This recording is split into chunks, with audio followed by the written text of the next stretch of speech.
Hello children. As in our last video, we had started chapter 12 nationalism and we had already learned about the first war of independence and our national leader Bhagat Singh and Sardar Vallabhbhai Patel ji. Today we will see some of the leaders of the nationalism. Jawaharlal Nehru. As you all know, we call him Chacha Ji, Chacha Nehru. Born into a political family, Jawaharlal Nehru spent most of his educational years in England, but then returned to India as his struggle for freedom has been on his mind for a long time. Nehru ji was born in a very political family and he spent most of his lifetime years in England for education, and when he returned India he kept in his mind that we will start the freedom movement and we will not allow the Britishers to rule in India. Nehru was a staunch Gandhian. Staunch means very loyal and honest Gandhian. He believed in Satyagraha movement and was keep on adopting non-violent methods for the freedom struggle. Non-violent means without any cut, mar or marapeet. So he believed in Satyagraha and he want that we should win the freedom struggle without any violence. Jawaharlal Nehru actively took part in the non-cooperation movement which was started in 1920, and he also participated in civil disobedience movement.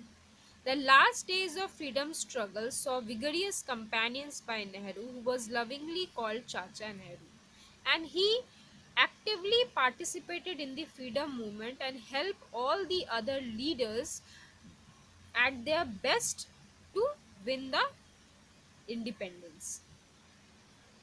Next, Subhash Chandra Bose. He is another a great freedom fighter, Subhash Chandra Bose. He is also the founder of Indian National Army and is popularly known as Azad Hind Fauj. Subhash Chandra Bose was a believer in Swami Vivekananda's teaching and had a patriotical zeal even as a student. He have a deep belief in Swami Vivekananda teaching. Since his college days, he stood up against injustice and oppression. When he was a college student only, he was totally against the injustice. Bose was a rebel and he joined the Indian National Congress and later became its president. And then after he completed his studies, he joined Indian National Congress and he also became the president of Indian National Congress. तुम मुझे खून दो मैं तुम्हें आज़ादी दूंगा means you give me blood and I will promise you freedom. This was a popular slogan which is said by him. These was the famous words of Netaji in his speech which motivate a large number of Indians to actively take part in the freedom movement and to allow or to make India free from the Britishers. Next, Mahatma Gandhi. Everyone knows Mohandas Karamchand Gandhi was an influential personality. He gave up everything to make India free and independent country. Mahatma Gandhi was a believer in non-violence and he is a man with a very strong moral values.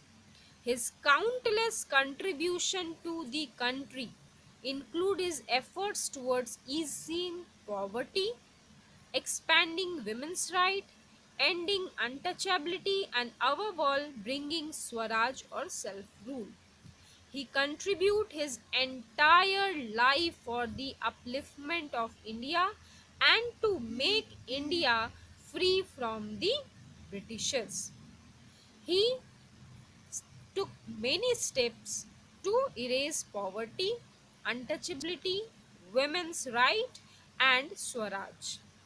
Gandhi led campaigns. He started Dandi March, Quit India movement, and non-cooperation movement among many others.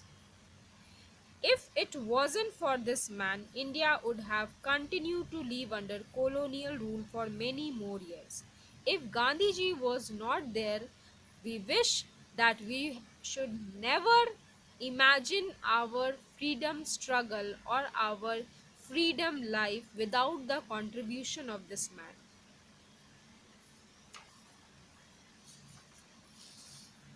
Next, Sarojini Naidu. She is remembered as the Nightingale of India. She is a poet, a social activist. Sarojini Naidu made significant contribution during the independence struggle of India. She also made so many contribution in the independence of India. Sarojini Naidu was the first woman who is elected as the governor of Indian state, and she traveled across different states delivering her speeches on social welfare, and her poetry becomes the medium of sending the message of independence. So children, there are so many national leaders who contribute their whole life for the betterment of India and to make India free from the British rule, like Bhagat Singh, Sardar Vallabhbhai Patel, Jawaharlal Nehru, Subhash Chandra Bose, Mahatma Gandhi, and Sarojini Naidu. And many other leaders were also there. Now we will see the national days. National days are those that the whole country celebrates together. Republic Day. We observe this day on January 26 every year. It is a national holiday. We celebrate 26 January as Republic Day and it is a national holiday. Why we celebrate this day?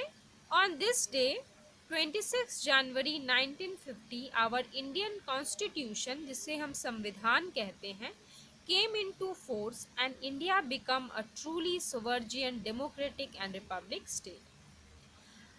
उस दिन हमारा constitution in force आया था और India democratic declare किया गया था, इसीलिए हम उस दिन को रिपब्लिक डे के तौर पे मनाते हैं. How? There is a march past by the Army, Navy, Air Force, Police, NCC cadets and school children. Everywhere there is march past. The President of India take the salute at Rajpath near India Gate in New Delhi. The children who have done brave acts are rewarded by the residents on that day. Hundreds of children perform dances along with their grown-ups. Tableau of every state shows its cultural heritage and the progress made by it. There is also a fly past by the Indian Air Force at Rajpath. The President of India takes the salute at Rajpath and unfurls the national flag. उस दिन मार्च पास किया जाता है, जितने भी navy होते हैं, air force होते हैं, पुलिस होते हैं, सारे लोग, और साथ ही में school childrens. President of India Rajpath में जाते हैं, सल्यूट करते हैं और वहाँ पे हमारा नेशनल फ्लैग होस्ट करते हैं. और the governors of each state host their national flag at their state capital. 3 days later, the ceremony known as beating retreat is held at Vijay Chowk in Delhi. And after 3 days, a ceremony which is known as beating retreat is held at the Vijay Chowk in New Delhi. The ceremony held on 29 January every year and it marks the formal ending of Republic Day celebration. Next is Independence Day. We celebrate Independence Day on 15th August every year. At the stroke of midnight on 15th August, India became free from the British rule. And on this day, India became free from the British rule and there is equality of religion, class, culture, race, etc. So we celebrate this day as a Independence Day. How the celebration is done? Celebration for this day are the same throughout the country when all of the India celebrates, rejoices. Many cultural programs are organized, as you also perform so many programs in your school as you participate in the program. Children like this day because they get sweets and flag hosting in their school. The national flag is hosted by the Prime Minister of India on in the Red Fort, Delhi, after which he gives a speech to the